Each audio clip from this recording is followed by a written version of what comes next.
नबी सल्लल्लाहु अलैहि वसल्लम कहाँ पैदा हुए?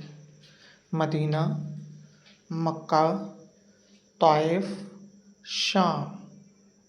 जवाब है मक्का।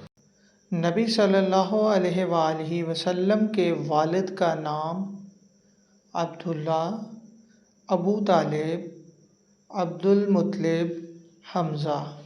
जवाब है अब्दुल्ला। नबी सल्लल्लाहु अलैहि वसल्लम की वालदा का नाम खदीजा, आमिना, आयशा, फातिमा। जवाब है आमिना।